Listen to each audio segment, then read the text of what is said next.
With your AM 950 weather, I'm Brett Johnson. Look for sunny skies today with a high around 53, tonight clear with a low around 35, and Thursday cloudy with a high around 54. Cafe Latte's Bakery is a local favorite for fresh baked treats, cupcakes, and breads, all made without artificial ingredients. Because at Cafe Latte, ingredients matter. Find them off Victoria and Grand in St. Paul, and for takeout or reservations, visit cafelatte.com. Portions of the following program may be pre-recorded.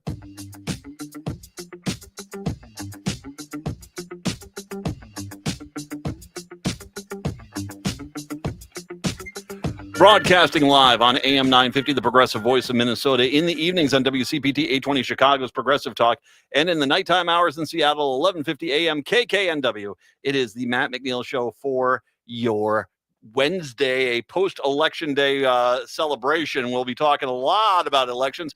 Jeff Stein's going to join us. We'll do as we usually have him on post-election day, and Patrick is here as well. Hello, Patrick. Good afternoon. Happy to celebrate Election Day with you. Yes, it was a pretty good day, and I got to tell you, it's as a matter of fact, there's a lot that we can unpack from what was there.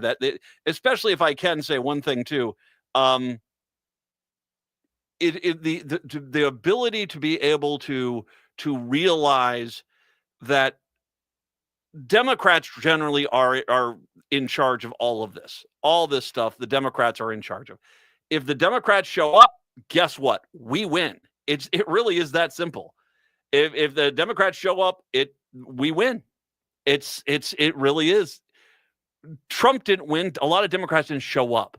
And that is the constant problem. The amount of people, the amount of voters who just basically sit there and like, oh, what does it matter to me? Now, before I get into this, I did want to actually mention this major story here about the UPS plane that crashed on Tuesday in Louisville.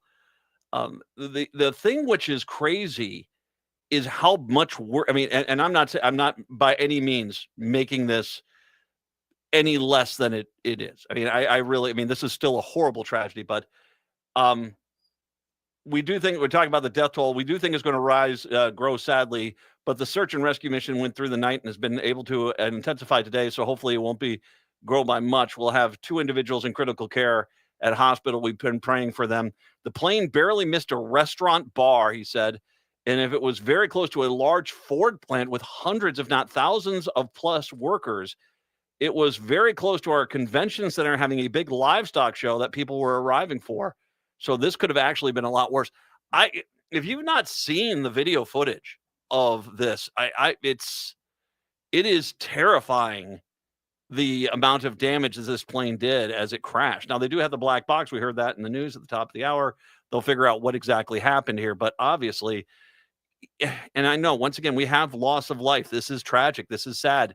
But my God, just from what the governor of Kentucky has been saying, it sounds like this could have actually been a whole lot worse. A whole lot worse. So 952-946-6205, 952-946-6205. All right, on to the races. I think one of the things that was delicious about last night was to watch how Republicans were trying to spin this prior to the election to how they're spinning this after the election.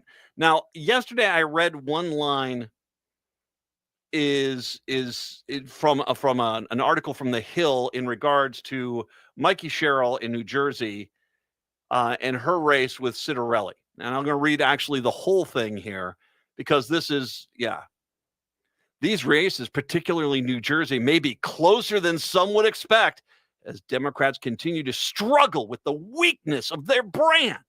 Indeed, Representative Mikey Sherrill's lead over Citarelli currently sits at roughly 4 points. Now, quick side note, if any Republican were leading by 4 points, the same Hill would be basically saying, why is anybody showing up to vote? This is over. But Sherrill's lead over Citarelli currently sits at over 4 points, according to Real Clear Politics aggregator. However, 2 recent polls had the race even narrower. Polling firm coefficient at Sherrill's lead at 1 point, and the Hill Emerson poll had Sherrill ahead by 2 points. Oh, it's coming. It's coming. Oh boy, it's over. Mikey Sherrill won yesterday by 13 points. So, I mean, that was the article from the Hill yesterday. Oh boy, Democrats in sure big trouble. I got another version of this, by the way, coming up next hour for the state of Minnesota. I'll get to that. But yeah, it's over. 13 points. She won by 13 points in a race that Republicans themselves were touting as, oh, this is going to be close. This is going to be close. Here's the line from Fox in D.C., obviously with the Virginia races there. This is the Fox television station in D.C. This is this morning. So their tone has changed a smidge. While it appears the state is leaning left, it's yet to be seen what will happen in the 2026 midterms. My God, appears the state is leaning left? Appears. No, the state of Virginia took a massive step to the left.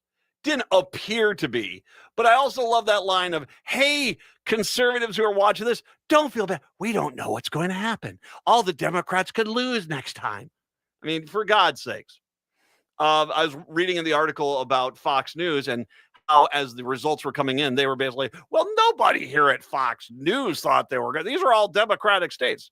Now, they were particularly the three races that Republicans were clearly saying were almost, well, maybe not the Virginia governor's race, but they were pretty close to saying, well, the Virginia governor is pretty close. We shouldn't necessarily think the Democrats are going to win that. By the way, and just if I may here, that was almost a 15-point margin. So real close, just a smidge. But that race, the New Jersey governor's race, and then the race for the Virginia House were the ones, because the Virginia House before yesterday had a 51-49 Democratic advantage. There's 100 seats in the House. And so they had the Democrats had a 1-seat advantage. And the narrative was, well, the Democrats, I mean, it doesn't really matter what happens in the statewide races. They're going to be lucky to hold on to that majority. I mean, and that was the narrative by the news media. What happened yesterday, if there's anything that should scare the Republicans to the core, it's what happened in the Virginia House of Delegates.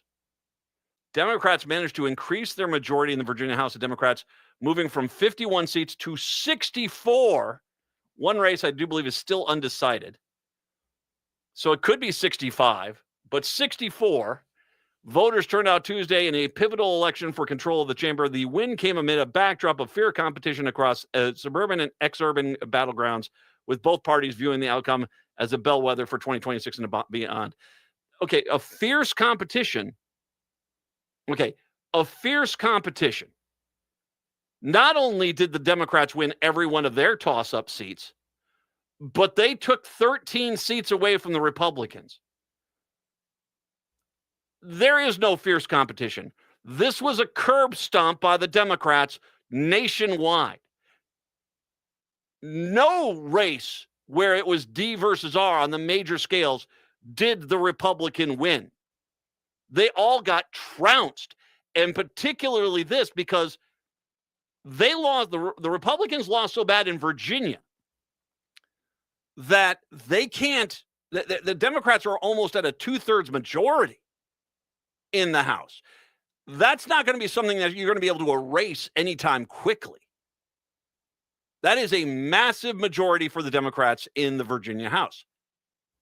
Despite heavy Republican spending in Youngkin's, the Republican governor's late push to recapture momentum, Democrats successfully defended vulnerable incumbents, flipped several key districts in vote-rich regions around Richmond, Northern Virginia, and Hampton Roads.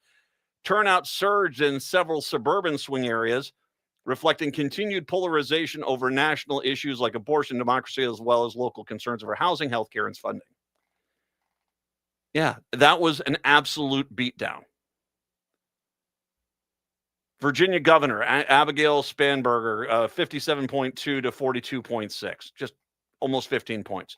Mikey Sherrill in New Jersey, 56.2 to 43.2. That would be a 13-point swing on a race they all thought was going to be borderline. Memdani in New York City got over 50% of the vote. Over 50% of the vote.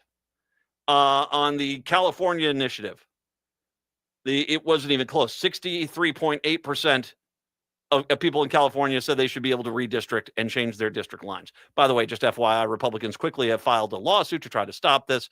What's going to be interesting is they filed this in federal court, which means the Supreme Court is going to have to come down and basically say, you can't just gerrymander to gerrymander. How they're going to basically say that California can't do this, but Texas can, I'll be very interested to see.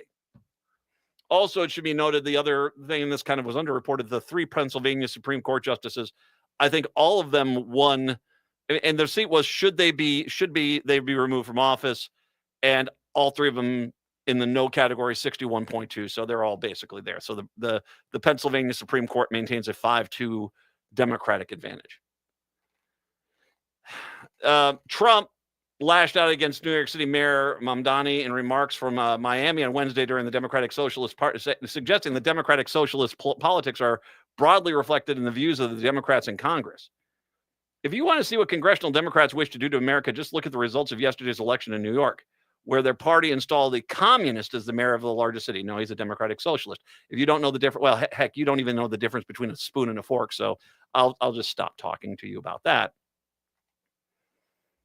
Take a look what's happening in different parts of the world, how the Democrats are so extreme that Miami will soon be the refugees for fleeing communism in New York City. One of the things I find to be amazing is the reason why the left won so mightily was they stopped jerking around and actually, as opposed to ask the moderate Republicans, what should we try to campaign on? They embraced a far left policy and boom goes the dynamite. Yeah. I mean, it's that clear. I mean, it really is that clear that basically when you embrace actual true democratic platform initiatives, and the reason why they call them socialist and communist and Marxist and all these things is because Republicans are terrified that if Democrats actually start remembering who they are and start pushing democratic platform points, guess what? They'll win, and they win overwhelmingly. It's these damn Democrats that sit there and say, well, I'm waiting for the Republicans to tell me what I can do. Really? How many times do we have to see this played out? That if you're a strong pro-Democrat, you kick ass. It's really that simple. So, yeah, more when we come back. It's the Matt McNeil Show. Even while we sleep. Across this country, LGBTQ rights are under threat.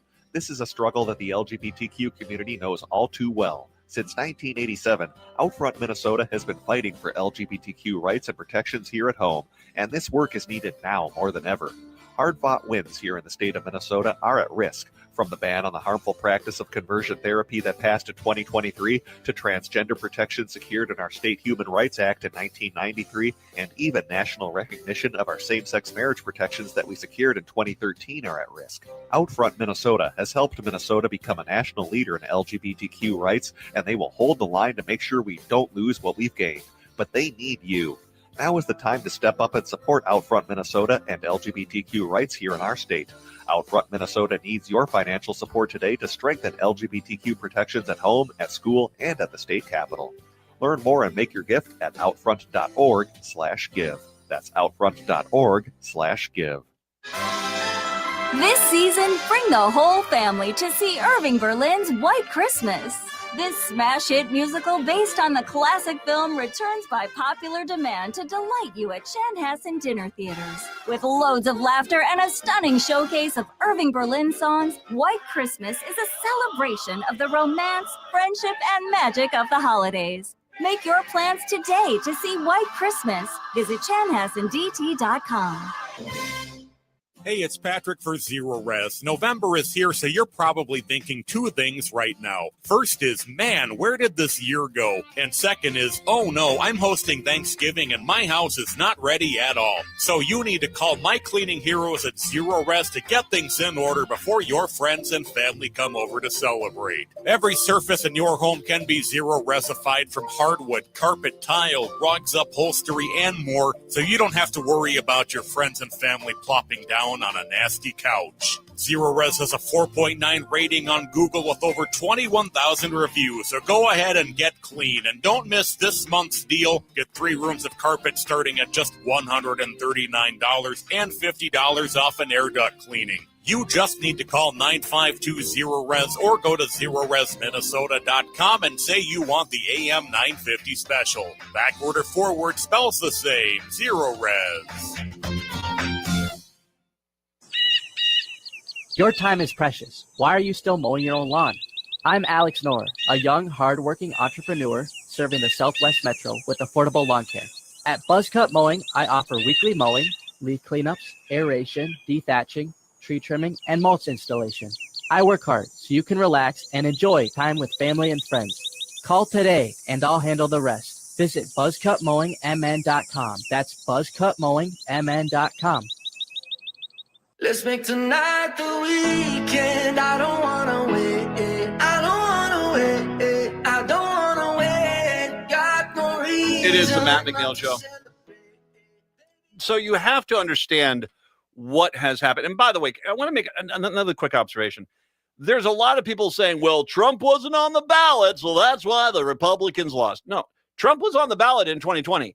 And as much as the news media and kookballs like to say, oh, Trump won. No, he didn't.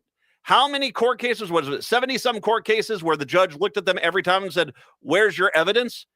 And they said, oh, we don't have it, but give us all the ballots in 6 weeks and we'll come and tell you what the evidence is. And the judge looked at them and said, that's not how this works. And even in the one state that they were able to get away with this, in Arizona, where they brought in the cyber ninjas, and, they brought them in, and they basically, what did they went through, they couldn't find any dang thing, and as a matter of fact, found more votes for Joe Biden. No, Joe Biden beat Donald Trump in 2020. And the reason he beat Donald Trump is because you forget at how bad Trump was with COVID.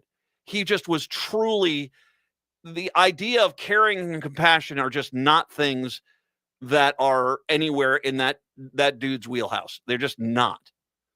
So Trump has been on the ballot and lost, period. That's a fact. There is no debate. There's no nothing. He's lost. What happens is not that Trump wasn't on the ballot. It's that it seems like every 8 years or so, the MAGA right loves the racism crap, and they'll vote for it. And then all of a sudden, fairly quickly, they start looking in the mirror and it's like, oh my God, I voted for this. Yes, you did. Because for whatever reason, racism was more important to you than anything else. And then all of a sudden they start, I don't know about that. And I got another story about that coming up in the next hour as well. I want to drive you to Strengthen Numbers. It's a Substack from G. Elliott Morris, who put it out. He put out some interesting numbers about yesterday. I want to run through some of these. Almost every single county moved to the Dems. A chart that shows you each county in Georgia, New Jersey, Pennsylvania, Virginia shifted towards Democrats from 2024 to 2025. Each dot is a county sized by the number of votes cast there and the state it belongs to. The horizontal, basically, it shows a chart. But needless to say, it's basically the number, once again, is that 98.8% of all counties in this country went towards the Democrats at this election cycle. Almost every county in the country, 98.8%, actually moved towards the Democrats. Almost every country is about basically, since a massive scale of these axes can hide the significance of the shift. I have basically shown that he's showing that this is that in counties that give either party a margin of less than 50% points, you can see that there's a substantial shift here. So 99.8% of counties that held partisan elections shifted towards Democrats. Point number two, Democrats can win in low and high turnout races. They can. Democrats, if you show up, you win. The vast majority of people here agree with Democratic principles. And it shouldn't take a tyrant in the White House starving the American people for you to realize, oh, maybe I should turn off my video game for a little bit and just run over and make a quick vote. It shouldn't take that. It shouldn't take that. So he goes through the numbers on that as well, saying, I wouldn't dismiss the results of last night due to low turnout propensity. Voters stayed home. But there's evidence that both persuasion and turnout effects in last night's contest show that the Democrats can win in either election cycle. Democrats swung economically focused voters by 93 points. That's huge because, yeah, Trump is really horrible with the economy. And I think that when you get into the silence of their hearts, I think all these rural MAGA guys that are out there voting, they're realizing they have made a mistake, that Trump is not going to help them, that their economy is going into the can, that everything costs a lot more, that their ag markets are not coming back. I think that economy-focused voters in New Jersey and Virginia moved 93 points towards Democrats on the economy between 2024 and 2025. Now, once again, that's when you're looking at New Jersey, I mean, there are some farmers in there, and farmers, of course, especially in Western Virginia, but I think those East Coast states are a little bit harder to gauge, but still, that is a very impressive number, and that's not to take away any value there. Democrats' affordability message worked regardless of nominee's ideology. It's true, and I think the reason why it works, and it did work, is because we all see it. Everybody sees everything is far more expensive.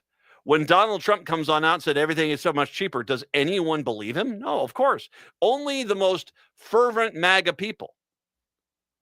But there seems to be some level of disconnect between the reality. And there's one social media clip that's out there where the woman who's a MAGA woman who is on Snap basically is upset, not at Donald Trump for taking her SNAP benefits away, but for her mother-in-law who's on a fixed income, not giving them money for groceries, and basically adding in, well, you voted for this, and her all being incensed. Now, her outrage is towards her mother-in-law, not to the guy that took away their benefits. Like I said, there is a detachment there that is pretty hard to kind of deny at this point. Trump's gains with Gen Z and Latinos have absolutely vanished. Now, the reason why the Latino community, I mean, there was a long-term targeting process. They're gone because the truth is now out, is that, yeah, that the guy is basically was never about, I'm not going to, he basically has said you can go round people up because they're brown skinned and speaking Spanish. And that's, yeah, I think no Latino group right now, even like the Cubans in in the southeastern side of Florida, I don't even think they're on board with Trump anymore. And so this was all a long-term trick. They tricked you into it one time, knowing that there's no point in them. I mean, they're going to have some token Latinos come on out and try to say, hey, he still cares about Latinos. But when you're dragging people away in ICE vehicles and throwing them into gulags, it's very hard to convince that. Gen Z, Republicans, the reason why Trump wants to buy TikTok is because they had to spend millions, if not even close to $1 billion, to basically buy influencers, buy all these TikTok celebrities to try to basically convince people that they were on their side. And now they're not doing it. I mean, my God, how many TikTok influencers have come out and said, I stood up for Trump, but boy, was I wrong, And so, yeah, it's, you look at some of the vote turnouts and how much better in those areas Democrats did compared to 2024. It is pretty remarkable. The Virginia 18 to 29 vote anchored the 25 turnaround. So that's a really bad sign for Republicans. If you can continue to get the 18 to 29 group out there, that's a huge deal. The Virginia results suggest extrapolated across the country suggest a +8D national environment for 2026. And that's if things don't get worse from Trump. And pollsters were way off as well this election. Stein, when we come back, it's the Matt McNeil Show. Just give me one more try and make you feel that right. I'm standing up for the middle class. Tom Hartman here on the Progressive Voice of Minnesota, AM 950, KTNF, St. Louis Park, Minneapolis, St. Paul. Hi, this is Ryan, owner of Snap Construction. It's been great working with so many of the passionate AM 950 listeners over the years. We have realized how important AM 950 is to the community. I want to see AM 950 continue to grow and continue to thrive into the future. To help continue to grow, Snap Construction will be putting up proceeds to assist the station in marketing on social media. Snap Construction encourages you to do your part by liking and sharing the content on AM 950 social media platforms. This is Chad, owner of AM 950. Ryan has always told me the best time to get work done is during the colder months of the year because demand is much lower. He is backing that up again by offering 30% off labor on windows and siding from now until the end of December. Call Snap Construction now to get 30% off labor on windows and siding. As always, Snap Construction stands by their work with a lifetime craftsmanship warranty. Trust the company AM 950 trusts Snap Construction, arguably the most well-reviewed roofing, siding, and window contractor in the metro area. Get a free estimate by calling 612-333-SNAP or find them online at snapconstruction.com. Financing options available. The independently owned Next Chapter Booksellers is the perfect destination for your next book. The friendly staff at Next Chapter Booksellers are great at making recommendations no matter your age or taste. Plus, they have frequent events including book readings and meet and greets with authors. And they sell more than just books. They have a wide variety of puzzles and games, too. So stop in and browse the store off Snelling and Grand in St. Paul. More at nextchapterbooksellers.com. On Saturday, November 15th, One Voice Mixed Chorus presents the concert Protest Lines, a concert and community sing at the O'Shaughnessy Auditorium. Hear the chorus perform powerful music of protest and then join them as they teach you songs to take to the streets. This is a true community sing-in for the times we are enduring. Go to onevoicemn.org to buy tickets, onevoicemn.org. You're listening to AM 950, the Progressive Voice of Minnesota. Hey, Francois, what's with all the wrapping paper? Salut, Laura, je fais des cadeaux.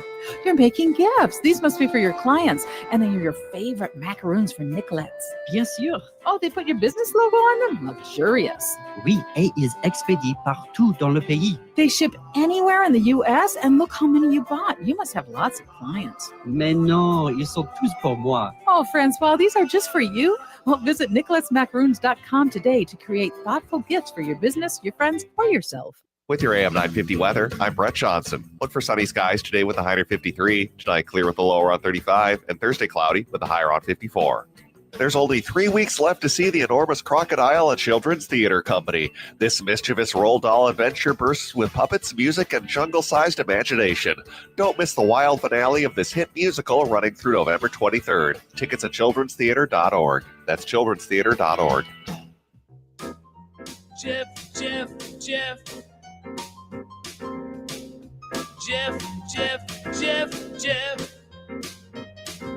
J-E-F-F, Jeff. J-E-F-F, Jeff.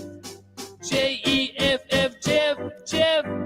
Jeff Stein's our national and presidential expert and noted author. You can find his books at your favorite book retailer. The Iowa Business Report and the Iowa Politics Report come to us from KXEL Cedar Falls, Waterloo, where he is currently stationed at today. Hello, Jeff. How are you? Matthew, I could not possibly be better unless I were you. Well, you and I do get a little pep in our step when we can do election results. I mean, we do kind of like this kind of role that we play on when it comes to this stuff. Especially when, I thought, yeah, the Democrats are going to win a lot of those things, a lot of those seats. The Virginia House, a 13-seat swing in the Virginia House, might be 14 by the time they're all done. They could have 2/3. The Democrats could. And reminder, yesterday, the narrative in the news was, well, the Democrats are going to be lucky in the House if they just hold their contested seats. And now they basically are starting this. This is, I brought this up with you before. This is starting to look a little bit like 1930, 1933, where at that point, the Republican Party could not get out of their own way, and the Democratic Party just kind of swept across the country and eventually had, filibuster-proof majorities in both the House and the Senate, even though that FDR was the president. And so you kind of see that kind of playing out, that this reaction to Trump is been fairly swift, and it is pretty undeniable at this point. Yeah, you're not going to be surprised that I'm going to say I'm not going as far as you are in the assessment. Okay. And the reason is this. There was clearly backlash against the current situation. Yeah. Undeniable. Okay. Because to the point you started with, nobody except the cheerleaders on Fox News thought that New Jersey could be flipped or thought that Virginia would be held. Actually, I started off my show with The Hill and other news outlets as well, really laying it on thick that, boy, Democrats could be in trouble in New Jersey. And the gentleman who was the Republican nominee lost by a bigger margin this time than 4 years ago. Yeah. Okay. And regardless, I mean, the polling showed 4 points in that race, and it ended up being 13. I mean, they were off by a factor of 3. Here's the other thing in Virginia. Okay. 4 years ago, what did we hear? Oh my gosh, Virginia is now back in the red category, just like the good old days of Governor Macaca. And, you remember George Allen Jr. and all of that. No, it never was the case. 4 years ago was a rejection of Terry McAuliffe, I would suggest. Glenn Youngkin was the beneficiary of Terry McAuliffe trying to get another seat, another term. So instead of taking the momentum from 4 years ago and then building upon it so that it would be lasting, instead, what did the Republicans broadly do? They said, wow, maybe he could run for president someday. How about you let him get sworn in as governor of Virginia first? It was just this inappropriate nationalization of one race. So the fact that Virginia flipped to blue, A, not a surprise based on the polls going in. B, not a surprise if you actually look at how things are going there. And again, people who work in the District of Columbia live where? Maryland and Virginia.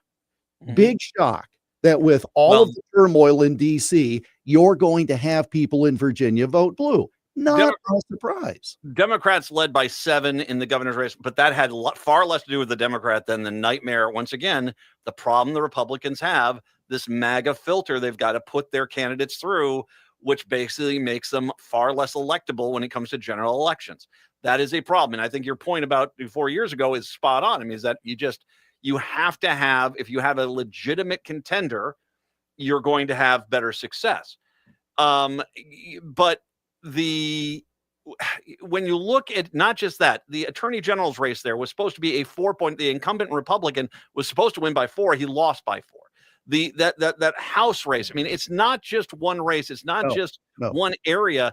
You do have an undeniable shellacking that happened down there in a state that just has a Republican governor right now. So this is not like it is Vermont or Hawaii. It is, it's a state that has been somewhat competitive, although I think more on the side of the blue. But for the blue to come back and beat and win like it is Vermont or it is Hawaii is a pretty big deal. Now here's where I'm going to get really into the weeds. Okay. So get excited. Get excited about this, Matt. We're going to get into the weeds. Okay, first of all, gender gap. If you looked at the exit polls from New Jersey and Virginia, first of all, you had more women voting than men. Second of all, the women all broke for the Democrat, which happened to be a woman, and the Republicans, or the men, all broke for the Republicans, male in one race, female in another. So you've got a gender gap thing going. White. I'm presuming you're saying white because I know that with Latino and African American men that they weren't exactly in the Republican camps. No, I'm broadly overall, men went for the Republicans, but not by the margin that women went for Democrats. First of all, so the attrition of the Black and Latino voter on the men's side. Okay, I get your point. And you've got more women to start with. right? Yeah. So the gender gap is huge. Now, why is the gender gap huge? Let's play a stereotype. Who's paying attention to the family budget more? Well, women are. I mean, I think you get the kitchen table issue stuff. I mean, I'll give you a number. I'll give you a number here, and I just brought this up right before you came on the air, and it's from a Substack. Basically, economic issues swung 93 points towards the Democrats. Yes. I mean, you Now- can't now- beat that, and that is so. And when you're looking at a number like that, that's way beyond just Democratic and independent voters. That's even Republicans realizing things are going in the wrong direction. Right. Now, here's two other things. Connecticut. They didn't have statewide things, but there were a lot of swings, flips at the lower levels. When the cities are flipping more, they are becoming blue or bluer. That's an interest that's the foundation for the next election. Okay. Yes, it is. So in other words, I'm fine. You can dismiss, there's no way a Republican can spin yesterday. Okay. First of all, other than to say there were no wins. You had no wins at all. other than to say, well, we didn't think we'd win those. Well, okay, fine. But, well, and that doesn't show a complete trend. No, not on the face of it, but that's why we look deeper. Here's the thing I noticed in my state of Iowa. The number, and you've asked me before about, okay, are farmers finally turning, et cetera, et cetera. The number of school bond issues that failed yesterday, because we did not have statewide elections. We did not have congressional, legislative. We had municipal and school board. The number of school bond issues that failed was huge in large and small cities. You get a place like Cedar Rapids, it failed for the second time. You go to Dubuque in the tri-state region there, failed. And this is a state that's always prided itself on education. So when you have bond issues, large and small, in rural and urban areas failing, that tells me people are sitting there saying, I can't afford this. Well, it's only $300 more a year. I don't care. It's 300 here, 300 there, and pretty soon I got a problem. That's the groundswell to watch for next year, and why I have told you before, and I'll say it again, there is far better than even chance that the governor's seat in Iowa flips blue, and at least 50-50 that the U.S. Senate seat flips blue. And I will, let me add on to that. If things stay the way they are today, sure. If things don't get worse, it's going to get worse. And by the way, the bonding issues on schools, Minnesota, we had a bunch here as well, and they did well, but they didn't. I don't think they did as well as they usually do. And I think that you're onto something there. Hear about this? The numbers guys who are much smarter than I am extrapolated the numbers from Jersey and Virginia and said, okay, if we can apply this, and I'm pretty sure this was a longer math problem. Yeah, they had to show their work. They're anticipating that what this shows is currently, once again, things can change, a +8 margin for Democrats. +8. Now, does that stop every freaking Republican state from redistricting and taking a bunch of +6 R seats and turning them to +3 R seats and saying, okay, yeah, this is. I mean, I got to imagine that these numbers, and their number of people are probably seeing this too. Do you then redistrict and jeopardize potentially 6 or 7 Republican states just to try to take out one Democratic seat? No, certainly not. Well, you shouldn't. Okay, you shouldn't. Kansas, by the way, Kansas already came out and said, nope, we're not doing this. Kansas quickly got away from that. I mean, how many congressional seats do they have in Kansas? Not that many, right? Okay, it's the same thing, it's the same thing in Iowa. We have 4. At the moment, there are 4 Republicans, but that has nothing to do with the districting, because we just got new voter registration data at the beginning of the month. They're mostly non-declared voters, nonpartisan or independent or whatever phrase you want to use. So, what are you going to do? You're going to redraw the map? No, stupid. The thing about the school issues, the thing that struck me about that is that to your point, they often do well, but whatever happened tells me it's a financial issue, because we don't want the property tax burden, any additional property tax burden. And I live in a state where that's a big issue for people. They want property tax reform. They haven't gotten it because the lawmakers just kick the can down the road. It's a difficult issue. I understand that. But when you're looking at every little dollar here and there. I mean, that doesn't bode well. Now, where was Trump? Here's my question for you. Turn this around. Where was Trump in Virginia, in New Jersey? Nowhere to be found. Why? I think that he helps a candidate win a primary, but I think he becomes campaign poison when you get to the general. And since the election, I mean, just and we saw this with the first term too. He basically didn't. He'd sit in his White House and he'd sit there and he'd say, "I'm for this person. I'm for this person." That's what he'd do. He would not go on out. And I think he kind of realizes, or I think the Republican Party realizes, that if you are in a tight race, especially once you get to the general election and you have to convince everyone, I'm not really this far right MAGA guy I had to become to win the Republican primary. I think that's there. I don't think he's welcome, and I don't think he wants to go out anyway. Okay, so number one, we have reasserted that yet again, if he's not on the ballot, the magic is gone. Well, 2020 reminder, he did lose. So. Well, no, I okay, well, but COVID was, he was so bad at managing COVID. That's why we got rid of him at that point. Well, what I'm saying is we talked about this during the first term. You come out in 2018, again, to a lesser degree, and you and I have talked about this for decades. Obama was great on the ballot. Obama was not great as a surrogate.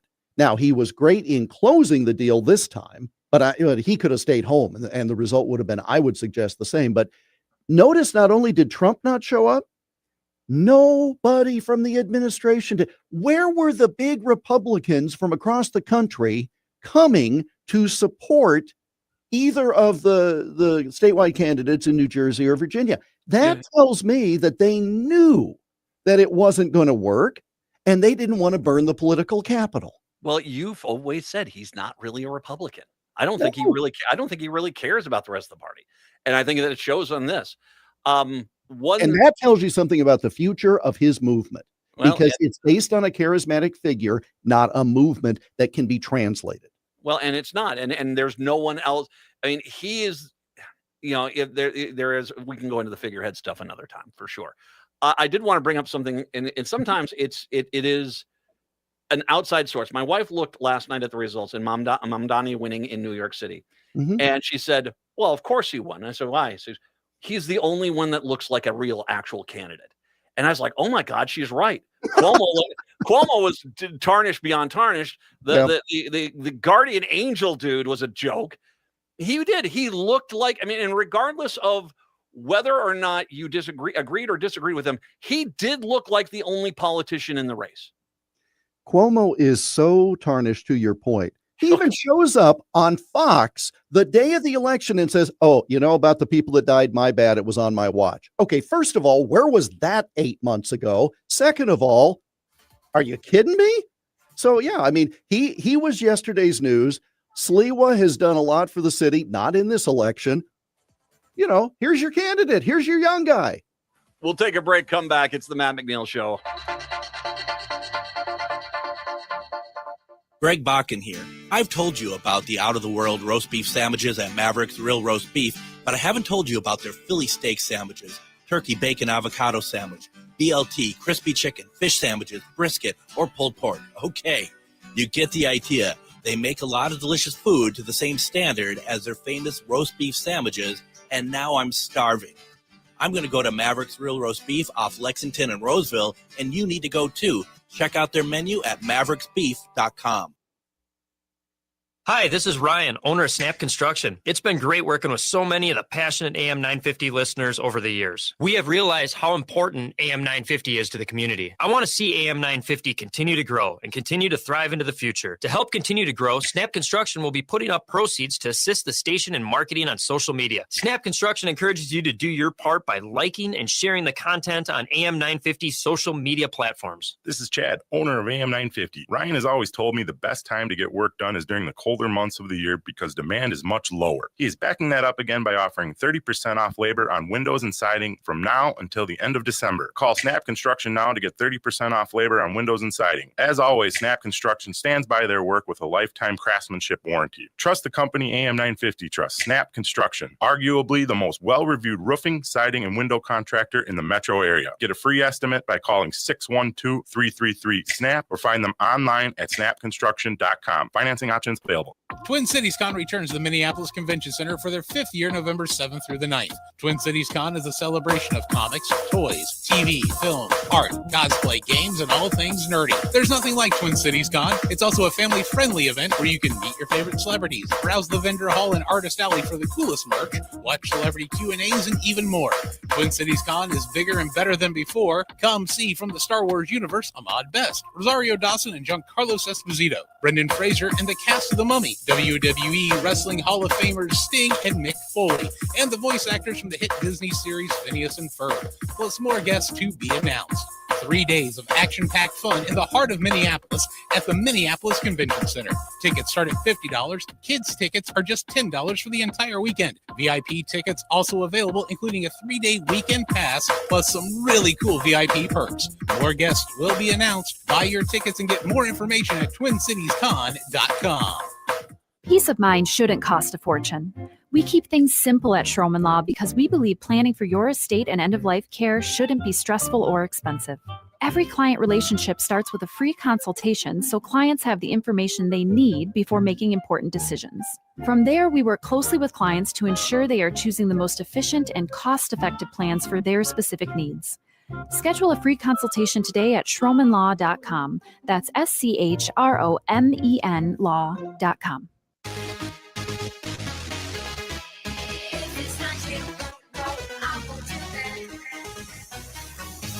Broadcasting in the evenings in Chicago, WCPT 820 Chicago's Progressive Talk. In Seattle, 1150 AM, KKNW, and of course in Minneapolis, St. Paul on AM 950, the Progressive Voice of Minnesota. It's the Matt McNeil Show. Jeff Stein, kind enough to join us here today. Jeff, I mean, I will say an outlying factor here. Obviously, we're in the government shutdown. Most of the polling shows the Republicans are taking the heat for this, but it's the very real. We're not going to feed people. You got $40 billion for Argentina at the drop of a hat, and now all of a sudden you're acting like we're not going to feed people. There is a point where I think even some of his more, steadfast followers are like, okay, we're just going to starve people now. This is what we're doing. I think that you can't also discount the current political happenings, and particularly the decisions by the Trump White House, who've been told by a judge, now you have to pay this. Then they come out and they say, we're going to pay half. Now they're saying they're not going to pay it at all. I mean, hunger, they're messing with something here, I think, that's going to come back and bite Republicans across the board, because hunger does not forget. It's interesting. You've got like 40 million Americans who are affected, right? 42 million? 44, 42, 42, 44, Okay. something like that, yeah. So here's the thing. We talk a lot about the ag economy, agriculture, and we talk about that as being a base, the farmers, a base for Trump. Well, we've been recalcitrant on a farm bill. We're 2 years behind on a 5-year farm bill. Okay. 80% of the farm bill, quote unquote farm bill, goes to SNAP. Mm-hmm. So for producers, now I'm not diminishing hungry people. I haven't forgotten that. I'm just saying, let's look at this part of it. The farmers get caught because of, here's 40 to Argentina, nothing for you. Yeah. Okay. Number one. Great So not only are we funding a competitor, we're welcoming the competitor in with their beef, with the beef sales into the United States. Yeah. You're not getting anything. You were going to get something, but now we've struck a deal with China, so you're not going to get that you were going to get. And oh, by the way, we're not giving SNAP, and 80% of the farm bill is provided to SNAP for payment of products we produce. Yes. Okay. So again, we talk about the ag economy. I know a lot of my farm broadcaster friends call it the tip of the spear because that's what gets affected first, because the commodities are perishable. Yes. Okay. T-shirts, cars, they're not going to spoil. Soybeans are on the ground with snow about to hit. Okay. So you've got people now in the rural areas upset. You've got people in the urban areas upset. And for all of the manufactured videos of people supposedly, hey, look, fat people who could work but complain that they don't get SNAP. Okay, first, we've now found that a lot of those are fake. But second, check the profile of the average SNAP recipient. It is nothing like what's being portrayed. Well, and I'm glad you brought that up, because not only this, and once again, the concern is for hungry people, and there are a lot of people that are stepping up right now, and we need to get more so that people get fed. That being said, I brought up yesterday the grocery store margins. 12% of grocery store profits are SNAP. And you know as well as I know, grocery stores have their margins are horrible. They can't absorb that. And so the idea that not only are you hurting the rural farmer, not only are you going to probably, because the chain grocery stores will probably be able to weather it better than independent small grocery stores out in rural America. They're going to get wiped out. But then there's this is the game of chicken they're playing with the train. As you said, the way that cutting benefits is always portrayed by Republicans is, and I'll be blunt, black people in the inner city. That's what it is. The reality and is the illegals. Don't forget the illegals. And the reality is, when you look at per 1,000 people, the vast majority of them are rural whites.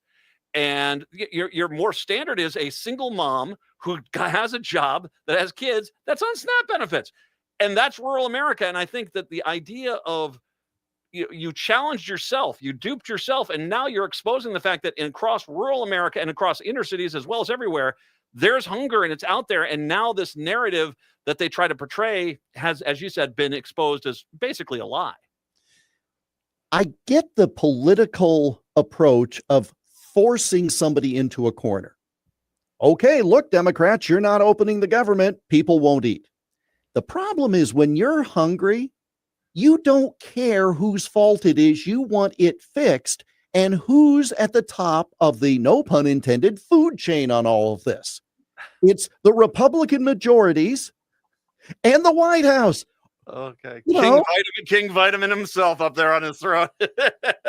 So I mean, this is the problem. I mean, it's sort of like the people who are scheming this are doing, it's like they're checking their whiteboards and sketching it out. And it's like, oh, this is a great path without considering the human element of it.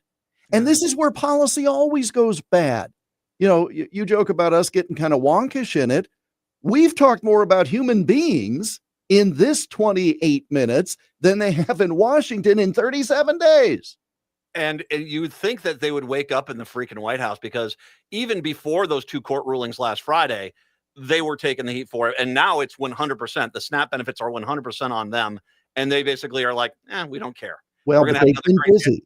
They have been busy having a gold script painted on the wall outside that says the Oval Office. Did you see that photo today? Oh, I did not see it. No. God, I saw the Gatsby party. There's scrolling script that says the Oval Office. So if you're a sniper, you now know exactly what window. Are you kidding me about this? Sphere office next door you want to? All right, real quick. We don't have to. It's an arrow. Where's the parallelogram? Oh, over here. Here it is. It is. Your geometry lesson for the day. Supreme Court does not seem to be very much on Trump's side with tariffs, do they? Well, there was a lot of questioning, and oh boy, I tell you, it's going to be a tight vote. And I think Roberts will go with the president does not have authority, and it'll be 5-4. I think it's going to be 6-3, because I do honestly. Sotomayor made some very good points of like, okay, tell me how a tariff isn't a tax, and the guy's like, yeah, because we don't want it to be. Because I said so, man. And it's solved. All right. We'll see how all this settles in. Hopefully we'll have SNAP benefits by next time you're back on the air with us. Well, post the Iowa politics. No, we won't. Thank you, Chicago, Seattle, Minneapolis, St. Paul. Hour 2 up next. Hi, this is Frank Brown of Minuteman Press Uptown with a question for our listeners. How important are business values to you? When you need high quality digital print, it matters who you work with. You see, Minuteman Uptown is unique. We're one of the only union print shops in Minnesota providing our team with living wages and benefits. We believe in second chances for justice-impacted individuals who want to contribute to the community, and we are active in local issues. We've been in the streets standing up for racial, social, and economic justice. At Minuteman Uptown, our mission is to connect all communities through technology-driven print solutions. An example of that mission is when I moved Minuteman Uptown to North Minneapolis. We're invested in this local community, and we help small businesses and local organizations throughout the Twin Cities reach their audiences. Reach out to Minuteman Uptown and partner with a printer that shares your values. Call us today at 612-870-0777 or visit us at mpuptown.com. That's mpuptown.com. Come on, you know it's true. Work is almost bearable when the Stephanie Miller Show is on. AM 950 KTNF, St. Louis Park, Minneapolis, St. Paul, the progressive voice of Minnesota. AP News, I'm Ben Thomas. The Supreme Court's heard arguments over President Trump's tariff policies, and there was some skepticism from the justices. Ed Donahue has a report. The case involves the tariffs first announced in April on almost all U.S. trading partners, and the ones from February on imports from Canada, China, and Mexico. Solicitor General D. John Sauer justified it, saying President Trump declares separate national emergencies under the International Emergency Economic Powers Act. Justice Sonia Sotomayor responded. So Biden could have declared a national emergency in global warming and then gotten his student forgiveness? Conservative majorities blocked President Biden's $500 billion student loan forgiveness plan and other of his administration's initiatives. Massachusetts Democrat Ed Markey in the Senate has a message for the Supreme Court. Rein in President Trump's king-like power and stop him from turning Main Street into Payne Street. I'm Ed Donahue. President Trump's in Miami to speak to business leaders and athletes on the anniversary of his re-election to a second term. Earlier, he addressed Republican senators on yesterday's election results, which saw Democrats win the governor's races in Virginia and New Jersey, and Democratic Socialist Zoran Mamdani elected mayor of New York City. The shutdown was a big factor, negative for the Republicans. And that was a big factor. And they say that I wasn't on the ballot was the biggest factor. A hearing today in the criminal case against former FBI Director James Comey. Eric Tucker was in the court for us. The federal magistrate scolded prosecutors and ordered them to turn over a trove of materials. He said he was concerned that the Justice Department had taken a posture of indicting first and investigate later. A couple of private economic updates cheered Wall Street to gains. ADP's monthly report showed private payrolls rose more than expected last month, while the services sector expanded. This is AP News. Okay, I have to tell you, I was just looking on eBay where I go for all kinds of things I love, and there it was. That hologram trading card. One of the rarest, the last one I needed for my set. Shiny like the designer handbag of my dreams. One of a kind. eBay had it, and now everyone's asking, ooh, where'd you get your windshield wipers? eBay has all the parts that fit my car. No more annoying. Just beautiful. Millions of finds, each with a story. eBay. Things people love. Confidence is knowing you're ready to handle whatever comes your way. That's what it feels like to take on your workday with Cintas. They make sure your AEDs are up to date, your fire extinguishers are tested and inspected, your floor mats are cleaned and delivered, and your workwear looks good, feels good, and is freshly laundered with a Cintas Apparel Plus program. So are you ready to take on today? Visit Cintas.com and get ready for the workday. The Park Tavern in St. Louis Park is the perfect place for fun. Their bowling lanes are a blast. Their full menu is amazing. Burgers, tacos, wings, sliders, pizza, dinners, and more. Or try their weekend breakfast menu. Enjoy all the games on their numerous TVs while enjoying their drink menu and happy hour specials. And the patio is open to enjoy the warmer months. And even when it's not too warm, they've got heaters and curtains. On Louisiana Avenue, north of Highway 7 in St. Louis Park, your next get-together with friends or family will be great at the Park Tavern.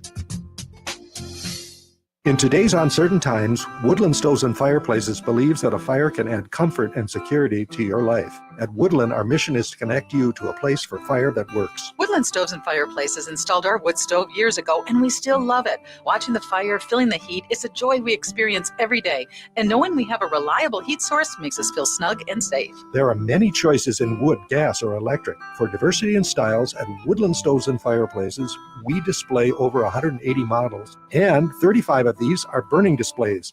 You can experience the glow and warmth of a live fire. Whether wood, gas, or electric, find a fire that warms your heart, a fire that adds comfort and security to your life. See the many choices at Woodland Stoves and Fireplaces, located on the corner of East Franklin and Riverside Avenue in Minneapolis, and online at woodlandstoves.com. Woodland Stoves and Fireplaces since 1977. For over 48 years, our slogan has been, out of the ordinary products and services. Our mission is to get you a fireplace that works in your life. With your AM 950 weather, I'm Brett Johnson. Look for sunny skies today with a high near 53, tonight clear with a lower on 35, and Thursday cloudy with a higher on 54. Cafe Latte's Bakery is a local favorite for fresh baked treats, cupcakes, and breads, all made without artificial ingredients. Because a Cafe Latte, ingredients matter. Find them off Victoria and Grand in St. Paul, and for takeout or reservations, visit cafelatte.com. Portions of the following program may be pre-recorded. Hour number 2 of the show. By the way, when Stein and I were talking, then he was mentioning how the Republicans say, "Oh, those are Democratic states. That's why they won." The Mississippi Democrats broke Republican Senate supermajority. They flipped 3 legislative seats in Mississippi. Yeah, this was, and as Stein said, if you went around to cities across the country, I mean, there were a handful of Republicans. I'm going to get into one Republican that won here in the state, and I'll get to that here in a little bit. But this was an overwhelming caboose kicking across the nation. It really was. I'll be talking a lot about this hour about what happened in Minnesota coming up here. But Patrick, you are a sports fan. That's correct. Sometimes there are quirks to this whole thing, that the sports world, that sometimes lead to us to have a discussion about what the heck just happened. And one of those moments happened at the end of the Wild Predators game last night. The Wild gave up a goal with 0.3 seconds left to tie the game up, so they went to overtime.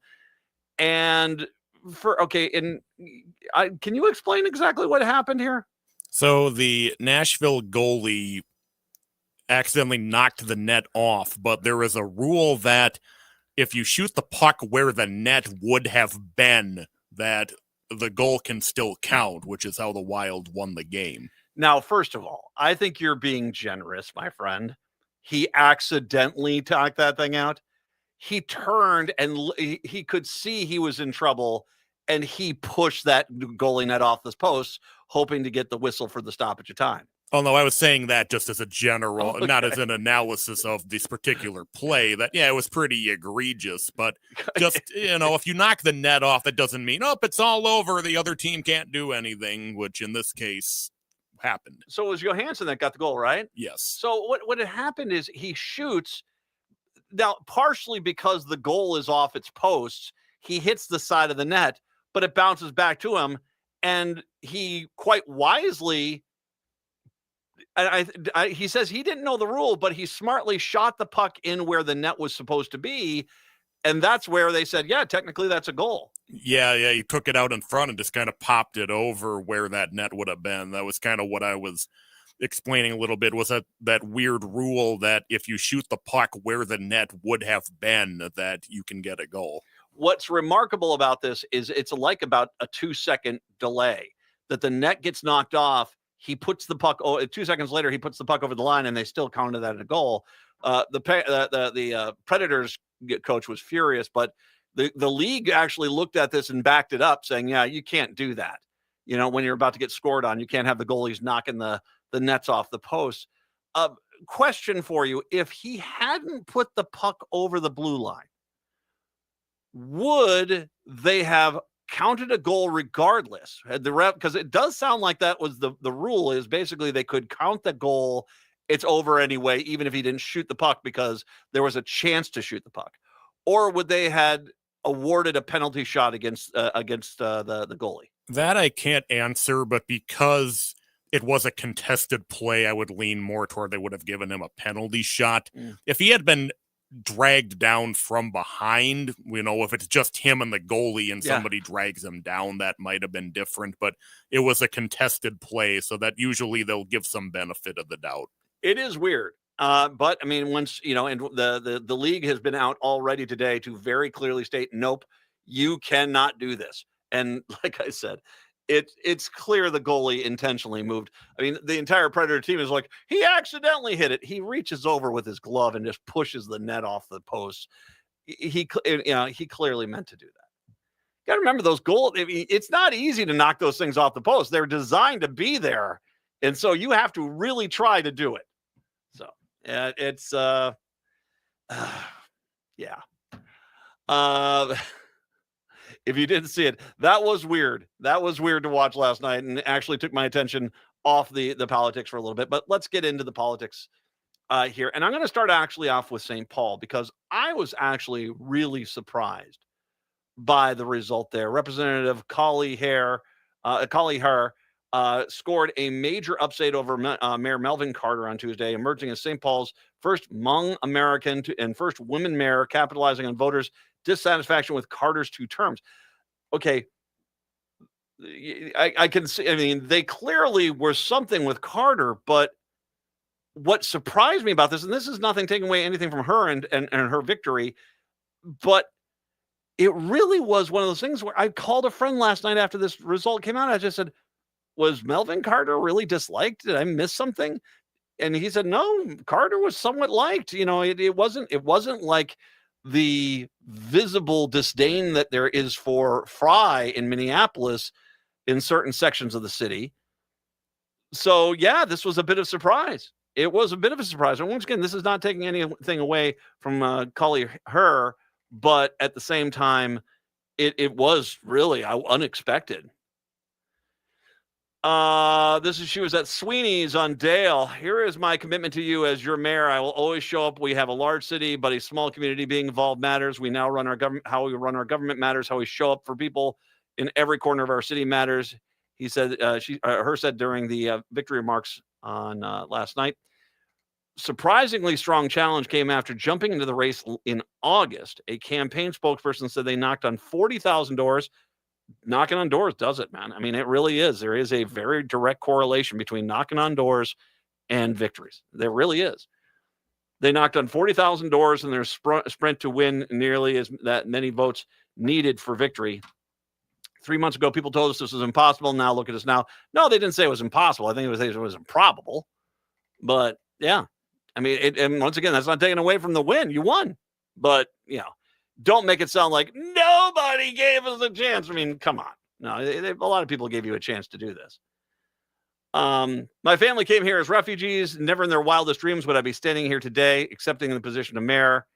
She said in a statement, her who came to the United States as a 3-year-old refugee from Laos following the Vietnam War, campaigned on competency amid a citywide malaise underscored by the closure of downtown's only grocery store and another in the Midway, which has struggled from lack of development despite the presence of professional soccer stadium. That is actually a very viable problem that Melvin Carter, I think both of those things, the fact that you go to downtown Minneapolis and there's grocery store. I mean, and that used to be the Achilles heel of Minneapolis, why they wouldn't get apartment buildings built because there was no grocery stores.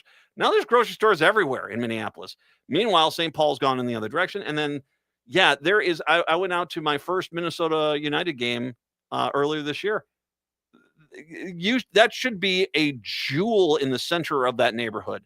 And yet they have not been able to get it developed. And that's a problem. That is a problem. A rent control initiative passed with Carter's backing in 2021 has been deemed such a failure that the city council early this year exempted units built after 2004. At Carter's urging, high office vacancy rates and resulting collapse in the commercial property values have resulted in steep property tax increase on homeowners. Now that's, if you're blaming Carter for what happened because of the COVID, that's one thing. I think in your inner cities, you're going to get more people that are more understanding of rent control. But, once again, what you've ended up having, and you've had it in both cities, and this is that whole Coachella thing that fool did, is you get these landlords that are basically, it's like, don't make it sound like things are bad. Things are great, even though that rents are, through the roof. And so, yeah.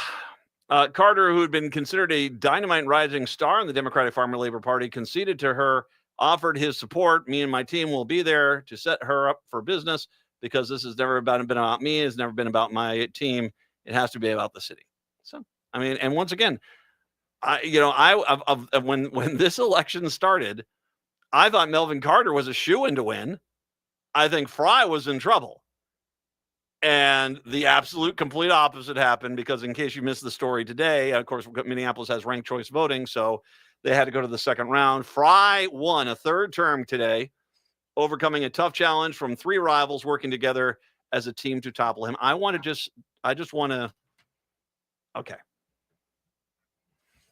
Just a quick side note, if I can. Progressives, this is the second time you have tried this don't rank Fry thing. If this is really why you put in ranked choice voting, let's undo ranked choice voting, because this is the second election now that not only, and that's what I think it is. I think what they're saying is, well, if we can keep Fry or a mayor candidate we don't like below 50%, and then nobody ranks him as second or third choice, well, then it's guaranteed he's going to get knocked out, even though we don't win the initial popularity contest of the first ballot. I honestly think that is the entire, I mean, I've come to, this whole thing of don't rank Fry. It doesn't work that way. And as much as you think that there's this ground support of anti-moderate Democratic fervor within Minneapolis, the reality is that you guys have embraced ranked choice voting because you know that these candidates at times are more popular with positions that you don't like. And it seems like what you're trying to do is use ranked choice voting solely as a way to undercut what the city wants, not as a viable way to get a better representation of what it's there for. And I say this not because I think I think it does give a better representation, but this is the second freaking election where you guys, you fools have kind of come out there and it's like, don't rank Fry. How's that worked out for you? And of course, you're doing that because you think that the ranked choice voting system allows you to deny him an election, as opposed to what it's really designed to do, to give you a very good template of who is the more popular candidate. I think you guys misunderstand this stuff. This is not about some sort of second try vindictive, we're going to show him sort of thing. It's about getting a more conducive result that really does reflect the city. And you guys just don't want to understand that Mayor Fry is popular. As much as that annoys you guys on the far left, that's just a reality. The guy is just popular, especially in kind of the wealthier areas. He is in a few other neighborhoods too, where you would think to himself, well, maybe there would be a chance for someone more to the left to win. No, he does well. So, once again, this idea of using ranked choice voting as just a way to strike out at Mayor Fry or some moderate Democrat you don't like, it's not working, because you're failing to realize that you can't use it to deny the more popular candidate the victory. And you guys think you can do that. And I can't help you with that. Fry had a 10-point lead over Omar Fateh, his strongest challenger, on Tuesday evening, and he received 50% of the votes after the first and second choice votes were tallied. Progressives and Democratic Socialists in Minneapolis' largest city again failed to outrank Fry, with the financial help of the city business interests. This is a bit of a loaded statement. With the financial help of the city business interests, Fry convinced enough voters that Minneapolis' falling crime rates and relatively modest rent increases compared to other large cities earned him a third term. Once again, I would make an argument that if you want to win the mayor's seat, look at Mamdani. If you want somebody from the far left to win, you have to have a platform more than just, I'm not Fry. I'm not Fry. And I think that that's kind of something, the problem that you guys come up with is that, and there's something else in the story. I'll get to that here in a second. You guys get a little just misguided here, and it's about the quality of candidate more than anything else.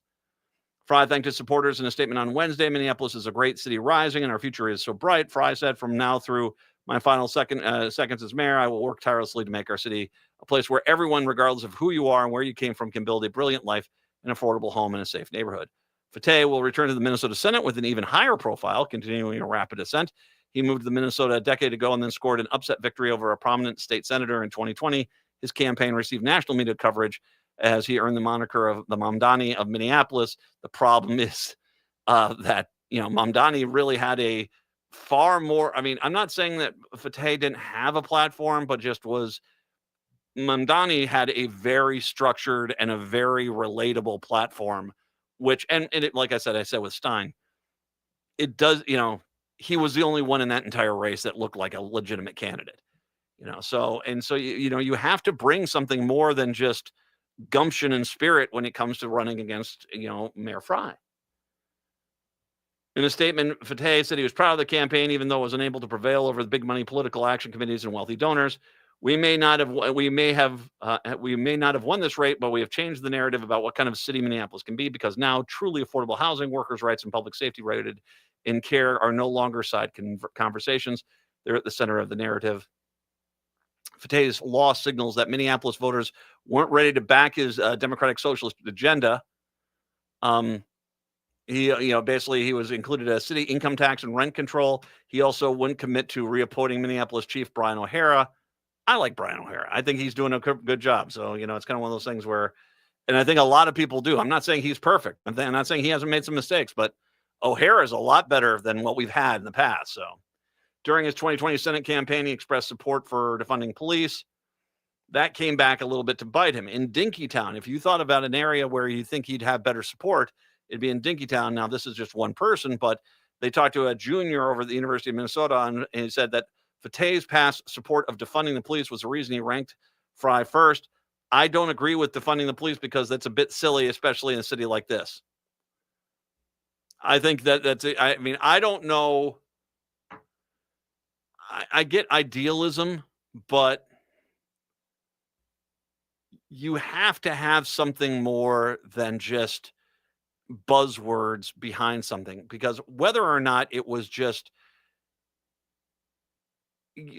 perverted idealism that led you to this whole defund the police thing, or the fact that you put yourself on a platform that basically was easy to attack, that whole thing is going to be right now, that whole defund the police thing is as toxic as it's ever been. And so, yeah, it's just, that was, you might have had an idea of something good there, but that is an issue that is gone and should probably never come back. Fry win means he will likely continue to butt heads with the city council. I'm going to tell you what, I'm going to take a break right now. I'm going to come back. We'll get into the city council races because, it's for the amount of money that was spent in this race to try to flip the city council to Fry's side, it did not happen. We'll get into more details when we do return. It is the Matt McNeil Show here on your post-election Wednesday. Across this country, LGBTQ rights are under threat. This is a struggle that the LGBTQ community knows all too well. Since 1987, Outfront Minnesota has been fighting for LGBTQ rights and protections here at home, and this work is needed now more than ever.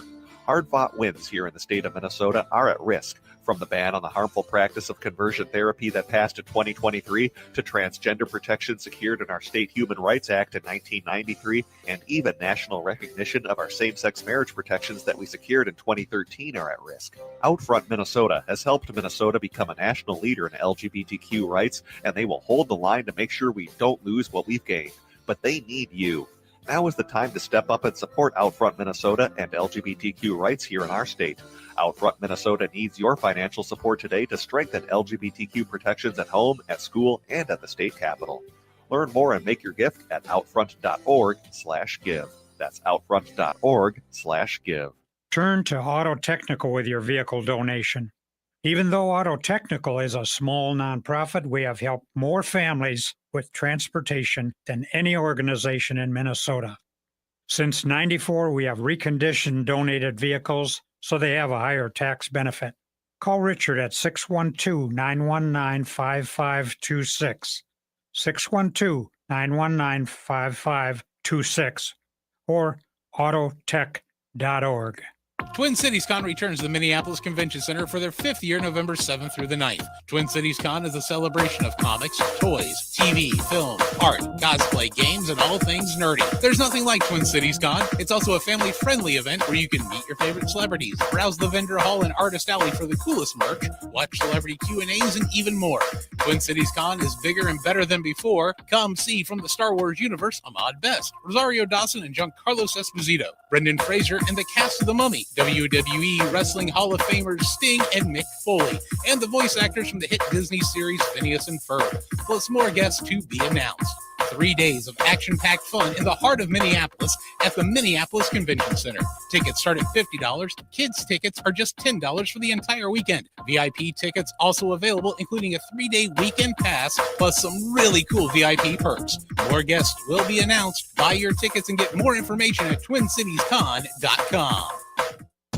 Crooners is a classic supper club with a wide range of entertainment. Make your reservations for a parade of international, national, and local artists in the main stage showroom, the intimate Dunsmore Jazz Room, or outdoors at the seasonal Belvedere Under the Stars space. Or enjoy Maggie's Piano Lounge. Enjoy 4-star food and drinks with first-class supper club service. What are you waiting for? Go to croonersmn.com for more information and schedule. That's croonersmn.com.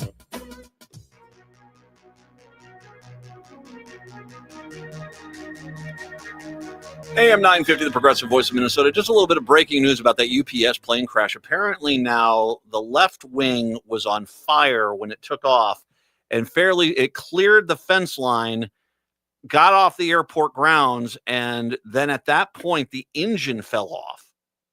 That's now it's obviously the question is, was there a problem with the engine to where it was going to fall off no matter what, or did the fire contribute to the engine falling off? But obviously, engine falls off a plane, that plane's not going to be in the air for very long, and that's kind of seems like what's happening. At least that's what the investigation is going into right now.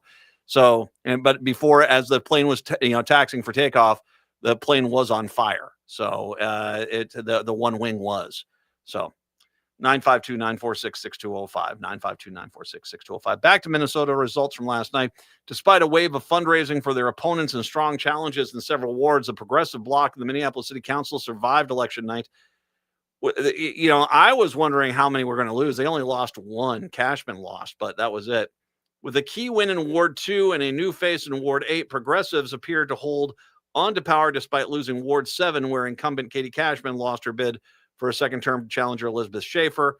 Results late Tuesday evening showed 7 progressives, 6 of them incumbents winning seats on the 13-member city council. 7 seats would be enough to hold the majority, but not enough to override the mayor's veto. The progressive wing's biggest loss of the night was Cashman, who conceded in an interview with the Minnesota Star Tribune, "I have no regrets because I ran a very grounded in values campaign." Asked if she was conceding, she said absolutely. At stake in the election in which Mayor Fry was battling for a third term against the challenge from his left are issues that touch every corner of Minneapolis, from taxes to public safety to housing and homelessness, as well as efforts to bring fresh vitality to Uptown, Nicollet Mall, and the riverfront. For the past 2 years, a block of progressives council members have foiled the council's vote, more moderate faction, and as well as Fry. In 2024, the bloc overrode Fry's vetoes on a minimum pay rate for rideshare drivers, an Israeli-Hamas ceasefire resolution, and a carbon emission fee. The bloc attempted but failed to override Fry's veto of a new labor standards board and a denial of raises for about 160 high-paid city employees that Fry had supported. The results are just one city council race were inconclusive Tuesday night. None of the 6 candidates for Ward 5 seat, being vacated by Jeremiah Ellison, won the 50% of the vote necessary for outright victory in the city's ranked choice voting. I think that did change. I think they have officially called it. And I think Tanitha Pearl Warren, I believe is how you say it, Tanitha Pearl Warren is the District Ward 5 council member now.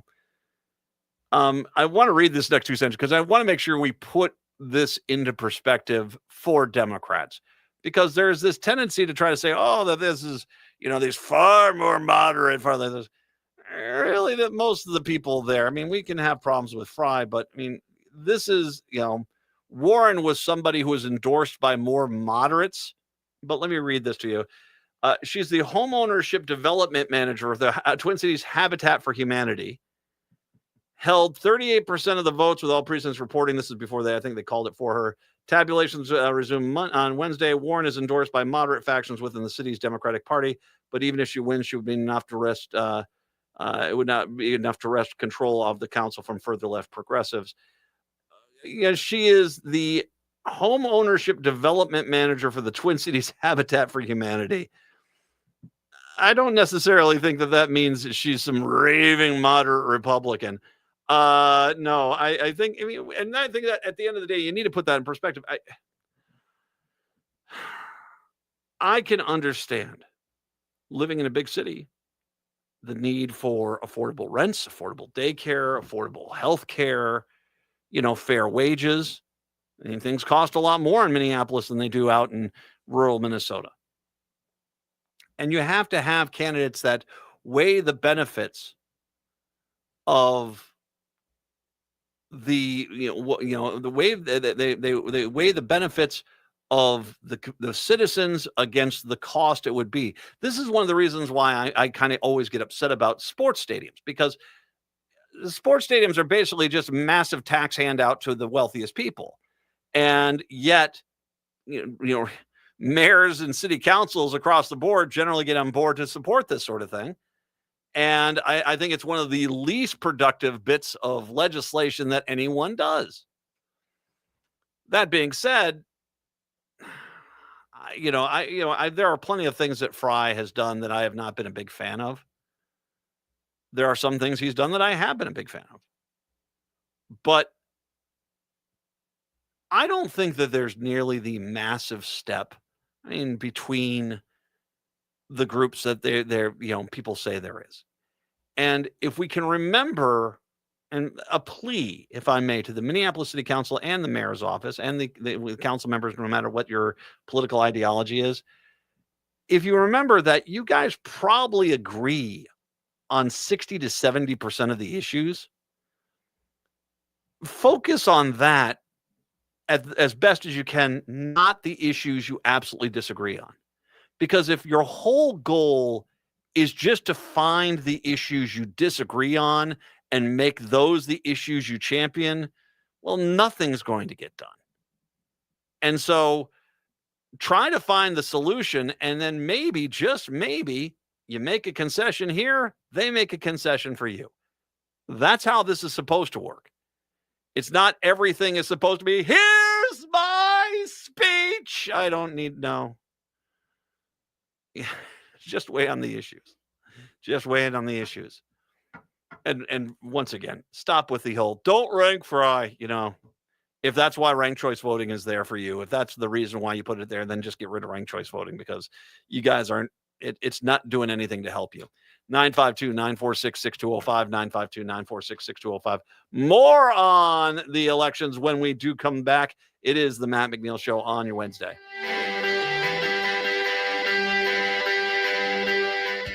In today's uncertain times, Woodland Stoves and Fireplaces believes that a fire can add comfort and security to your life. At Woodland, our mission is to connect you to a place for fire that works. Woodland Stoves and Fireplaces installed our wood stove years ago, and we still love it. Watching the fire, feeling the heat, is a joy we experience every day. And knowing we have a reliable heat source makes us feel snug and safe. There are many choices in wood, gas, or electric. For diversity in styles, at Woodland Stoves and Fireplaces, we display over 180 models, and 35 of these are burning displays. You can experience the glow and warmth of a live fire. Whether wood, gas, or electric, find a fire that warms your heart, a fire that adds comfort and security to your life. See the many choices at Woodland Stoves and Fireplaces, located on the corner of East Franklin and Riverside Avenue in Minneapolis, and online at woodlandstoves.com. Woodland Stoves and Fireplaces since 1977. For over 48 years, our slogan has been, out of the ordinary products and services. Our mission is to get you a fireplace that works in your life. At Schroman Law, we provide more than just legal documents. We walk alongside our clients to ensure their wishes and legacies are being honored with every choice. And we do this while recognizing that this process can be emotional and weighty. Our team includes attorneys, as well as a grief coach and a published writer ready to assist with legacy letters and extra wishes to go alongside your healthcare directive. Contact us today to learn more at schromenlaw.com. That's SCHROMEN law.com. Greg Bakken here. Like you, I love good, fresh, delicious food. So I want to tell you about this treasure in Roseville called Maverick's Real Roast Beef. Maverick's has the best roast beef sandwiches I've ever had. Made fresh every order. Add fries or onion rings dropped in the fryer when ordered, and you have a winning combination. Maverick's Real Roast Beef has a lot more than roast beef, so check out their website, mavericksbeef.com, or check out their restaurant on Lexington in Roseville.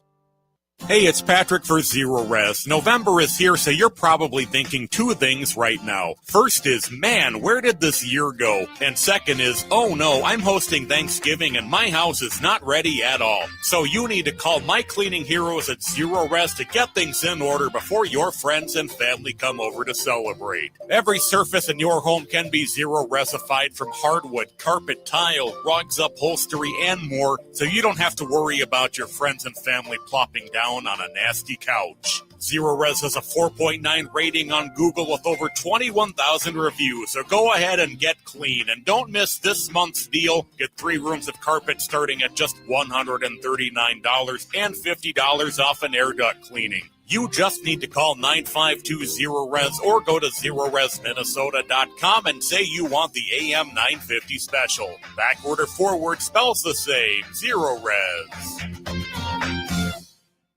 With your AM 950 weather, I'm Patrick Lilia. Tonight, clear with a low of 34, then Thursday, cloudy with a high of 53.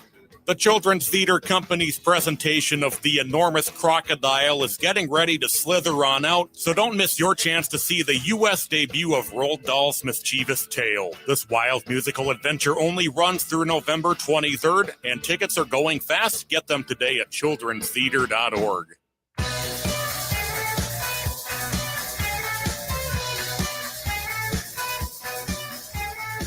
It is the Matt McNeil Show. Nice to have you with us here today. 952-946-6205. To the Senate races, there were 2 special elections for the Senate, and they kind of went as expected. Voters favored the status quo in the 2 special elections for Minnesota Senate on Tuesday, sending a Democrat and Republican to St. Paul and locking in the 1-seat Democratic majority for the upcoming session. Representative Amanda Hemmingson-Jaeger of Woodbury, she bested Republican Dwight Doru in the East Metro race to fill the seat left vacant by the resignation of the DFL Senator Nicole Mitchell. Republicans had hoped for an upset in the liberal-leaning district. Her decisive win is a victory for Minnesotans as it ensures DFLers will continue to our work to leading the Minnesota Senate, said DFL Party Chair Richard Carlbaum in a statement. Her win was one of several strong showings of Democrats across the country.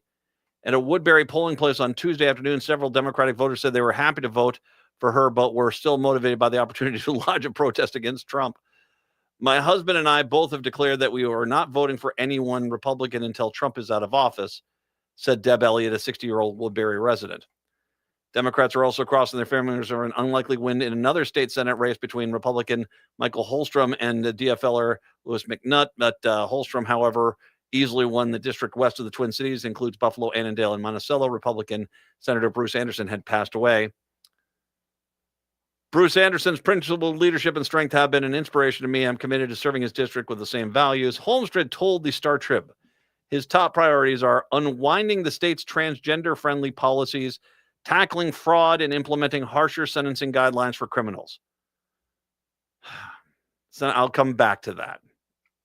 Republican Senate Minority Leader Mark Johnson of East Grand Forks in a statement said Holmstrom will be a strong conservative voice for Wright County and bring his Minnesota values to the Senate. Oh, the bigotry, the transgender bigotry, you say. Okay, you mean values. Okay.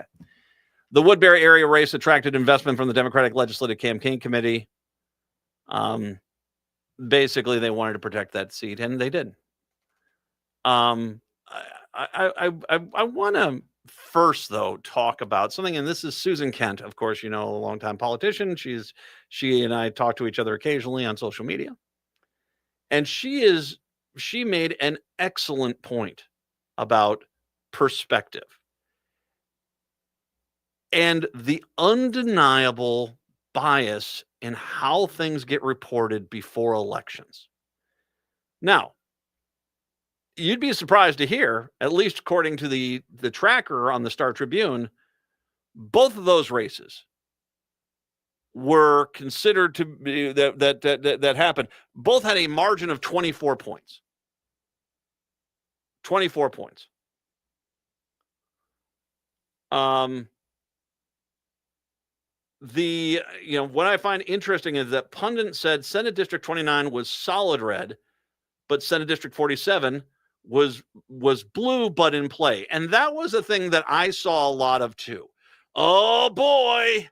And there was the thing the Republicans were calling called the Mitchell effect, that this is going to cost them the seat. It didn't work so well. I mean, there were so many cackling, happy Republicans over watching Senator Mitchell's downfall. I mean, they just, with the glee, the self-gratification that they were doing over the whole thing. And they, I think, convinced themselves that somehow Woodbury wasn't Woodbury. Okay. But this is not pundits. I'm looking at the television stations and the newspapers in this town really did portray that Woodbury seat as, oh boy, an upset could happen. But how did they portray the seat out in Wright County? Why are the Democrats even running a candidate? This is an ironclad, stone cold lock Republican win. Those are two very different narratives, but they basically had the same margin. So why was the narrative towards the Woodbury seat about Democrats could be in trouble? We think that the Democrats are going to win, but the Democrats could be in trouble. While on the other side, it was, the Republicans will never lose this seat. In 22, Anderson, his margin in 29 was 36. Now, I'm no math whiz, but he lost a third of the Republican support in that district. And that's not something that anybody, the entire narrative has been, that Republicans never sweated a day. Okay, I'm not going to deny that it was a pretty comfortable win, but it was 36 2 years in 2022. It was 24 yesterday. That's a direction you guys don't want to be going in. Mitchell, who once again, when the last time she ran in 2022, her district was a plus 17, which should tell you that that's a pretty overwhelming district for Democrats. But yet, once again, the news media in this town, and I'm gonna play it up here, but I get tired of this. The Democrats are gonna be barely lucky to survive. And the day afterwards, well, boy, I guess that was even though they had some stiff competition, they pulled out the victory. I get tired of this double standard that's existing out there, because what Susan Kent has pointed out here is the Democrats actually got that seat to be a better seat for Democrats. They picked up another 7 points to get to 24 points. It wasn't ever in question, yet it was portrayed as, possible upset territory, the Mitchell effect. Meanwhile, sure, Senate District 29, yeah, it was a equally overwhelming victory. But compared to the last election, it was down dramatically. And did you hear any news media in this town point out the fact that Republicans just peeled a third of their support off a race in a blindly Republican district? It was 24 in each of those races. That's it. Like I said, that was when I checked right before I came on the air of the Star Tribune's website. That's what it was. Now, I'm just pointing that out because I'm just getting really freaking tired of this. Every time a Democratic seat's up for grabs, we saw this in Virginia, not necessarily with our local media, but in Virginia, it was like the Democrats are going to be lucky to hold on to their contested seats. They won 13 more seats. They not only swept all their contested seats, they won 13 more seats. But Republicans, like the New Jersey race, oh boy, they're going to pull off an upset. Boy, oh boy. 13.1 for the Democrats. This has just become the normal, that a seat in a Democratic district is, it's a toss-up. Boy, oh boy, are the Democrats sweating this. The Democrats better get their name together or else they're not going to win. But a Republican seat, even if it's like a 5-point Republican seat, it's like, why are the Democrats even trying? And that's the news media. Guys, stop it. Maybe, I'll just say this. I mean, I trust some of the political reporters. Brianna Bierschbach is one of the greatest journalists I have ever seen. She's fantastic. She doesn't necessarily need to have her copy reread, but I mean, maybe you should proofread some of the copy sometimes before you send it out there and ask yourself the question, is this really telling a story that is real or you want to push? Because I'm tired of this. I'm tired of this. And even in this story here, I read this on the Star Tribune, even in this story here, there clearly was this, and sure, they said Democrats won handily, but there was there was some questions, but there was never a question with the Republican. Now, let me get back to this Republican here if I can. Holstrom. Because clearly, even though they lost a third of their support in that race, they're still in Republican areas, made up social issues are what they are having success with. That they can get people to ignore the price of groceries and their ag markets falling apart. All you have to do is basically scream transgender, and that seems to be the case. As he said, his priorities are unwinding the state's transgender-friendly policies. Once again, making sure human beings don't have certain rights. Tackling fraud and implementing harsher sentencing guidelines for criminals, basically black people. And because whenever a Republican talks about harsher sentencing, it's generally not for the white guy that embezzled $300,000 from his business in their district. No, I mean, that was just a guy who doesn't like to go on nice vacations. Yeah, it's for black people. That $300,000 you embezzled, we're just going to wag our finger on you and give you probation. But a black kid took $20 in Minneapolis. They need to be locked up for the rest of their life. That's Republicans. Not necessarily saying it's him, but it sounds like him, at least, with the same rhetoric that they're going with. But I want to go back to the whole going after the transgender community. Because DFL, and please, can everyone make sure the DFL hears this, okay? Just make sure the DFL gets this point. You need to nip this in the bud, and there's a real easy way for you to do so. You need to nip this in the bud right now. Because I don't want to hear a full freaking year of, anti-transgender hate as the only thing the Republicans have to put on it. So I want to give you an idea for an ad buy. I've done this before, and generally these are pretty good things to do. All right, so I would highly suggest this. So we're going to do an ad. Okay, this is going to be the commercial. And you do this and you start airing this tomorrow. It's a mom and a daughter walking out of a gym somewhere in Minnesota. And all of a sudden they're confronted by 4 large men.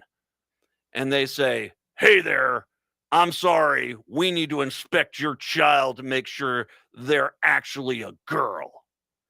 And the mom's like, "What? What are you talking about? We don't think your daughter is a girl. We think it's a boy and wearing girls' clothes, and that's why we lost. So they need to submit themselves to a genital inspection right now." And the mom looks and says, "Are you guys crazy?" No, we filled out all the paperwork. We've done all the things. My daughter is my daughter. That's it. And they're like, "Well, the Republican Party has given us the authority to inspect your daughter's genitals. And if you don't let us do it, well, then your daughter can't play sports at all in Minnesota. So we got 4 guys here, so nothing creepy is going to happen. She needs to drop her pants right now." Cut to the mother looking at it like, oh my God. Scene. Because I have said this before. How exactly are the Republicans going to monitor their anti-transgender policy?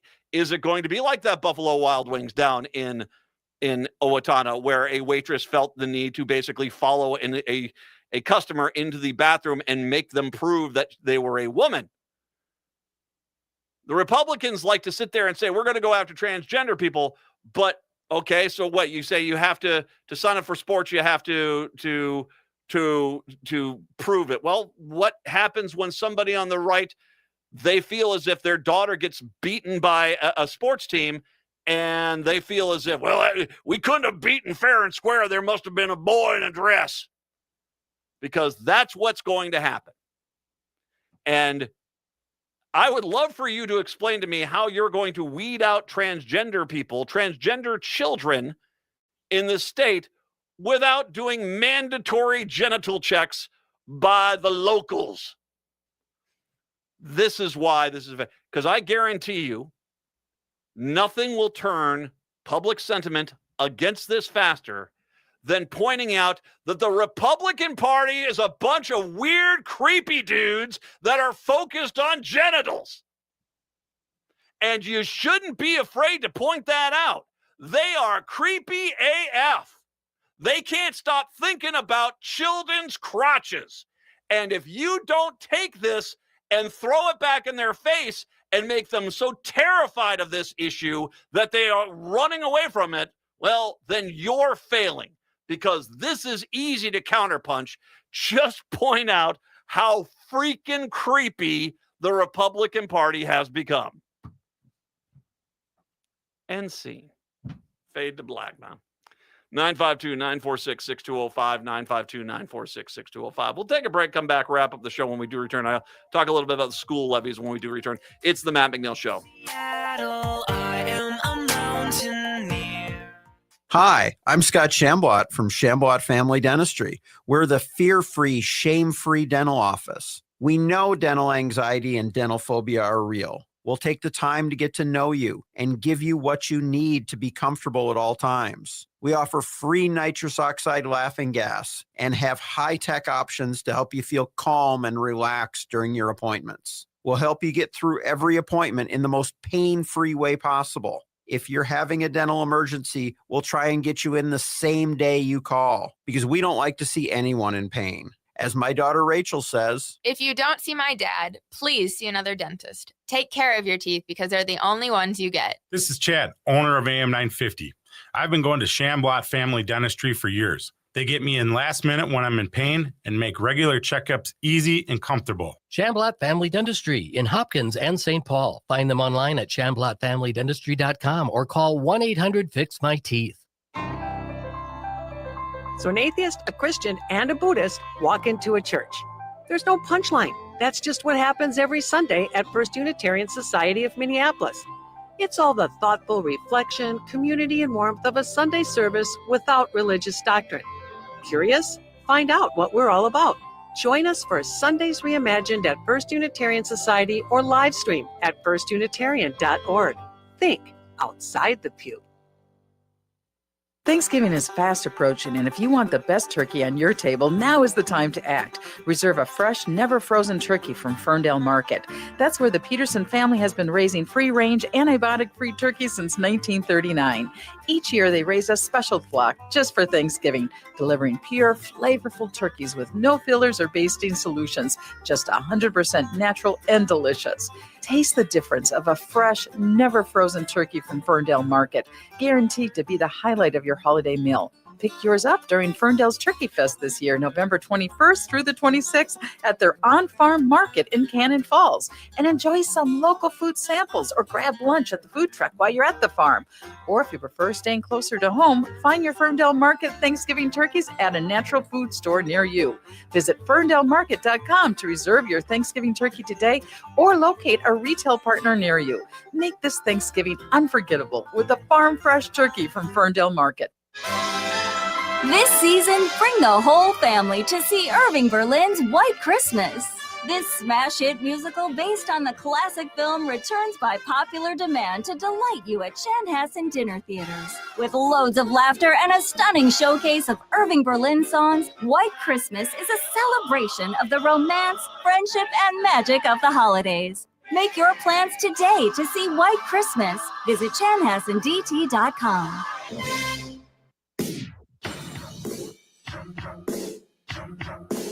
I mean, seriously, they're the ones that are putting forward policies where the only option they could have their policy go through would be a mandatory genital inspection. And you need to start calling out how creepy that is. And if you do that ad where a mom and her daughter are confronted by 4 dudes who demand that their daughter drop their pants so they can inspect their genitals for fairness, I think the Republicans will be running away from the transgender issue before long. That's how you counterpunch. You're welcome. I will not ask for a finder's fee. Voters approved dozens of school referendums. It was fascinating to hear Stein talk about that the school referendums in Iowa failed. A lot of them failed, not because of conservative values, but because people just, especially in Iowa, which is much more of an ag-heavy state, they don't have the budgets to do it, which I thought was very interesting. Voters approved dozens of the school referendums across Minnesota on Tuesday, giving the stamp of approval on millions of operating and building and capital improvements in the state public schools. But as you can imagine, most of these schools that did get approval were in the areas where there is obviously a more metro area and higher incomes and property values. Across the state, 70 school districts had referendums on the ballot this year, amounting to $1.6 billion in potential tax levies, according to the Minnesota School Board Association. Voters in St. Paul approved a $37.2 million tax levy for one of the largest districts in Minnesota, and asked that was made due to uncertainty of federal funding. In Washington County, voters approved both Matamidi school funding questions, including an operating levy and a $28 million safety and security improvements, athletics, and performing arts improvements, and critical infrastructure updates. Sounds nice. This would be lovely. Congratulations, Matamidi. 100%. I'm for helping the schools. Voters also said yes to 2 ballot questions regarding St. Michael Albertville schools, a $60 million capital projects levy, and for Roseville area schools, a district referendum for Eastern Carver County schools. Other levies that passed with voter approval are an $8 million annual operating levy for Farmington area public schools, an $85 million building bonding for Minnetonka Public Schools. Hopkins Public Schools garnered enough support for a $140 million bond and a capital projects levy renewal. Not every measure got the green light, though. Many referendums failed in smaller districts throughout greater Minnesota. A bond referendum from the Aitkin School District failed, a measure that would have funded a new elementary school and transportation hub. And voters also said no to proposed referendums for Alexandria Public Schools, Austin Public Schools, and Owatonna Public Schools. First of all, I get it. It's especially if you've never done. It's not as easy with a rural school to just say, well, why don't you guys want to fund your schools? Because they don't have, when you have farmers with, thousands of acres of land, it kind of focuses the tax levies within a smaller amount of people. And so it becomes a harder ask. But at the same time, if you knowingly vote down these bonding issues, and all of a sudden one day you hear the story that your public school is going to have to close, or at least close half their schools for cost-saving measures, don't ask why. You know why. You didn't fund them with the referendum, so they had to do what they had to do. I hope we don't lose these schools. I mean, it's already bad enough you've got kids that have to go 30, 45 miles one way to school each day in some parts of this state. But this is not going to help, especially when, and one of the things which I find is horrible, some of these, bonding asks and referendums have to do with just basic maintenance of the buildings. And these right-wing dudes come in there saying it's wasting our taxpayer dollars. Well, then the school closes because it's just not safe for the kids. And that same right-winger is like, hey, what about my football program? Exactly. Native Roots Radio is up next. Have a good one. We're back tomorrow. Till then, see ya. Turn to Auto Technical with your vehicle donation.